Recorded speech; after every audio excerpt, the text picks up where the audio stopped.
శ్రీమాత్రే నమః. సద్గురు జ్యోతిష్యాలయం నుండి 2026 జూన్ నెలలో 15వ తారీఖు నుండి 21వ తారీఖు వరకు ఈ వారం రాశి ఫలితాలు మేషం నుండి మీనరాశి వరకు ఎలా ఉంది, అందరికీ ఆరోగ్యం ఎలా ఉంది, ఉద్యోగం ఎలా ఉంటుంది, ఒక వ్యాపారం ఎలా ఉంటుంది, రాజకీయం ఎలా ఉంటుంది, ఒక క్యూరియాసిటీతో అందరూ కూడా చూస్తూ ఉంటారు. వాటికి అందరికీ కూడా ఒక అద్భుతమైనటువంటి ఫలితాలని మన యొక్క ఛానల్ ద్వారా అందిస్తున్నాము. జాతకం పడుతున్న వర్షానికి ఒక గొడుగు మాత్రమే, కానీ జాతకం జీవితం కాదు. మీరు మిమ్మల్ని నమ్మండి, మీ యొక్క ఇష్టదైవాన్ని నమ్మండి. ఈ యొక్క జాతకం అంతా మీ యొక్క వ్యక్తిగత జీవితానికి ఒక 30% మాత్రమే వర్తిస్తుంది. తర్వాత మీ యొక్క పర్సనల్ జాతకం ద్వారానే సంపూర్ణ జాతకం అనేది తెలియబడుతుంది. ఓకే, ఈ వారం గ్రహాలన్నీ కూడా ఎలా ఉన్నాయి అనేది మనం తెలుసుకోబోతున్నాం. ఈ గురు భగవానుడు కర్కాటక రాశిలో ఉచ్చ స్థితిలో ఉన్నాడు. శని మీనరాశిలో సంచరిస్తున్నాడు. రాహు కుంభరాశిలో, కేతు సింహంలో ఉన్నాడు. జూన్ 15 తర్వాత సూర్యుడు మిథున రాశిలోకి ప్రవేశిస్తున్నాడు. శుక్రుడు కర్కాటకంలో ఉన్నాడు. జూన్ 21న కుజుడు వృషభ రాశిలోకి ప్రవేశిస్తున్నాడు.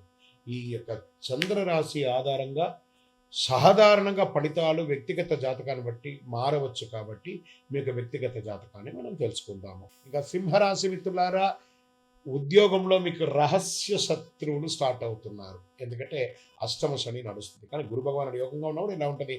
కాస్త వ్యాపారంలో పాత బకీలు వసూలు చేయడంలో మాట పట్టింపులు వచ్చే అవకాశాలు ఉన్నాయి. విద్యార్థులకి కష్టానికి ఫలితాలు కనబడుతున్నాయి. ఆర్థికంగా ఆ ఖర్చులు బాగా పెరిగే అవకాశం, శుభ ఖర్చులు కూడా వచ్చే అవకాశాలు, ఇంట్లో వివాహం కానీ సంతానానికి సంబంధించిన ఖర్చులు కూడా పెరిగే అవకాశం బాగా కనబడుతున్నాయి. కాస్త జాగ్రత్తగా ఉండవలసినటువంటి ఒక సమయం అని కూడా చెప్పచ్చు. ఉద్యోగస్తులకి నాయకత్వ అవకాశాలు ఉన్నాయి. ఆదాయం చిన్నగా మెరుగుపడుతుందని కూడా చెప్పచ్చు. వ్యాపార విస్తరణలో కొంచెం ఆటంకాలు కనబడుతుంటాయి. పర్మిషన్స్ అవన్నీ కూడా జాగ్రత్త పడండి. కోర్టు వ్యవహారం ప్రతికూలంగా కనబడుతున్నాయి. ఆరోగ్యం పట్ల ఒక చిన్న శస్త్రచికిత్స అయ్యే అవకాశాలు బాగా కనబడుతున్నాయి. షేర్ మార్కెట్ కాస్త జాగ్రత్త, పరిమితమైనటువంటి పెట్టుబడి పెట్టండి. వ్యవసాయదారులకు బాగుంది. కళాకారులకి మీ యొక్క ప్రతిష్ట కాస్త భంగపడే అవకాశాలు కనబడుతున్నాయి. జాగ్రత్తగా ఉంటే మంచిది. విదేశీయ ప్రయత్నాల కోసం ప్రయత్నం చేసిన వాళ్ళకి కాస్త పోస్ట్పోన్ అయ్యే అవకాశాలు కనబడుతున్నాయి. మీ యొక్క అదృష్ట సంఖ్య 1, అదృష్ట రంగు బంగారు లేదా గోల్డ్ రంగు అని కూడా చెప్పచ్చు. దక్షిణ దిక్కు ప్రయాణం మీకు చాలా కలిసి వస్తుంది. చక్కటి సూర్య భగవానుని ప్రార్థన చేయండి ఆరోగ్యం కోసం. ప్రతిరోజు ఒక రాగి చెంబు తీసుకొని 7 సార్లు అర్ఘ్యం మొదలండి, 8వసారి మీ పైన చల్లుకోండి. స్నానం చేసిన తర్వాత పొద్దున మీకు అన్ని రకాలుగా మేలు జరుగుతుంది. గోధుమలు లేదా గోధుమ పిండి ఇలాంటివి దానం ఇవ్వండి. పేదవాళ్ళకి నెయ్యి కూడా దానం ఇవ్వండి. మీ యొక్క వ్యక్తిగత జాతకం తెలుసుకోవడానికి మీ పరిసర ప్రాంతాల్లో ఉన్నటువంటి గురువుల్ని సంప్రదించండి.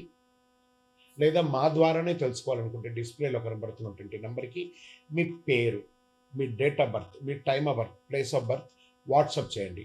గురుగారు, మాకు జాతకంతో పాటు ఇంకేమైనా ఒక అద్భుతమైనటువంటి శక్తివంతమైనటువంటి వస్తువు కొనాలని అనుకుంటున్నాను అంటే, అతి శక్తివంతమైనటువంటి కరుంగాళిమాలను 48 రోజులు పూజ చేసి, ఇది చాలా పెద్దది, ఇంత పెద్దది కాదు, మీకు చిన్నగానే ఉంటుంది, ఒక 6 mm కానీ 8 mm కానీ మీరు వేసుకోవచ్చు. అలాంటిది 48 రోజులు మన దేవాలయంలో సుదర్శన చండీ హోమం చేసి మీకు అందుబాటులో సిద్ధంగా ఉంటుంది. కావలసిన వారు సంప్రదించండి. విజయోస్తు.